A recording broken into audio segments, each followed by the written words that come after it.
So this is what Giggles Miles had to say about any preference deal with One Nation. Roll the tape. It has long been our practice to put the right-wing racist party One Nation last. And I intend to be highlighting to all of our multicultural communities how David Crisafulli is embracing the right-wing racist party One Nation. We've been putting One Nation last for 25 odd years. There have been times when there were LNP leaders who were principled enough to do the same thing. The current LNP leader clearly is not.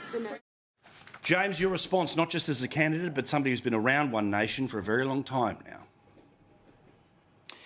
Paul, do you remember 30-odd years ago when you'd go to the butcher and you'd say, give me a couple of lamb shanks, and the butcher would look at you as though you were taking them home to feed the dog, but meanwhile you're throwing them in the crock pot. No one needed to know that's what you ate. Fast forward 30 years and lamb shanks are a prime cut, and One Nation has become a very, very palatable party to vote for, just like those lamb shanks. We nice. are the best choice for so many people in Queensland. And look, we've been a good choice for people right across the country. We've now got elected members in every state across mainland Australia, so we must be doing something right.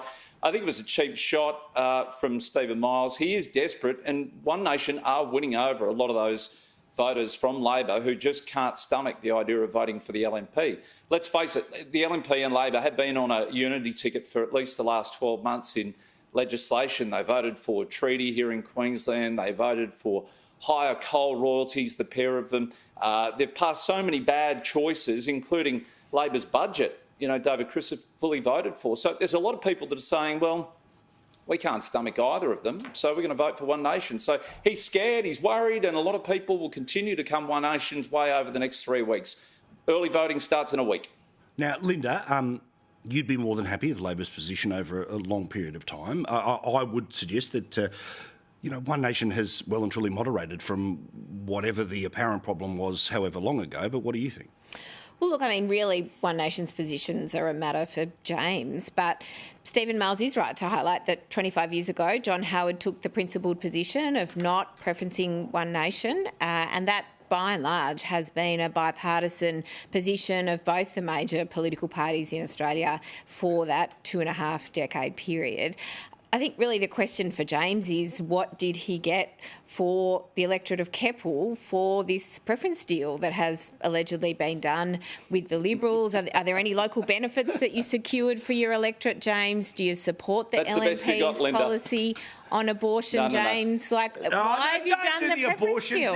Crisafulli in the they're going the low blow. Was very clear that there's none of that changing, nor euthanasia as well. But again, I mean, my pushback here is the Greens have got so much worse than 4 years ago, right? They are in a much wilder place, yet never a controversy about Labor's relationship with them. Why not? Well, when Labor does exchange preferences with the Greens, we have these policy discussions. And so I don't think it's unreasonable to ask James what he thinks about Crisafulli's abortion policies. Which is to not change the law. That's not right. He's actually backed that he Labor. wants to get rid of abortion in Queensland for Queensland. Well, I love you, but let me state needs to answer this question.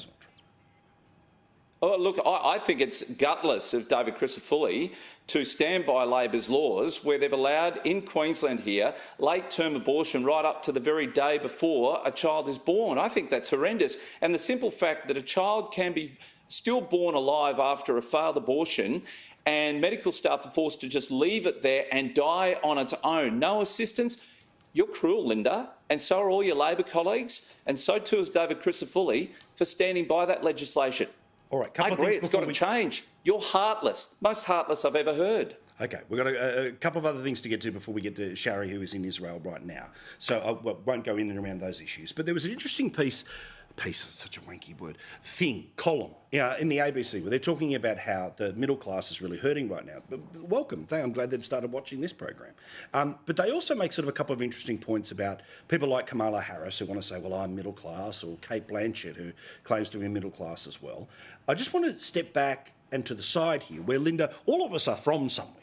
right? We all have that in our DNA about the types of houses or the types of families we used to be. But isn't the reality what we are today is, in the case of Kamala Harris, the Vice President, or Kate Blanchett, she's a millionaire, or in my case, I'm hosting a television show. So do you think that the average voter falls for the idea that, well, I know you're a millionaire now, but you used to be middle class? Well, it's such a great question, isn't it? Because I love Kate Blanchett, but I think it's pretty hard for her to argue that she's middle class. I think we can all agree on that tonight. But I also think that you can be middle class in Australia or indeed around the world at the moment, and because of the global inflationary pressures, it's still difficult to afford things. Mate, and a it's VC why, recipient selling his medals. You know, it's why we've got to have these really important discussions about cost of living. It's why, again, James, you've got to tell us what you secured for the preference deal for your local electorate in Keppel in Queensland. Wow. Okay. We need to understand what elected leaders are going to do about cost of living relief for people, because it's a really important topic. All right, well, I won't get into that, and let's just get to your bold prediction for the week ahead. James, what stands out for you, mate? What's definitely happening this week? Look, more desperate play from Stephen Miles. I noticed on his social medias today he's holding up a barramundi while talking about fishing in Moreton Bay. The fool doesn't even know that barramundi don't live that far south. And look, if you're desperate to try and chase the fishermen, you've got Buckley's, mate. You've shut down all the commercial fishing in Queensland and you're trying to take away the rights of recreational anglers. There's only one party that'll stand up for fishermen in Queensland. That's One Nation. That is an odd message, man, and I love it. Linda, give me the 10-second version. Mate, I'll go for the Rabbitohs, but we've got to see the Panthers win tonight. Go the Panthers. I'm not aware of any football being played right now. Thank you very much. Appreciate it. See you next week, guys.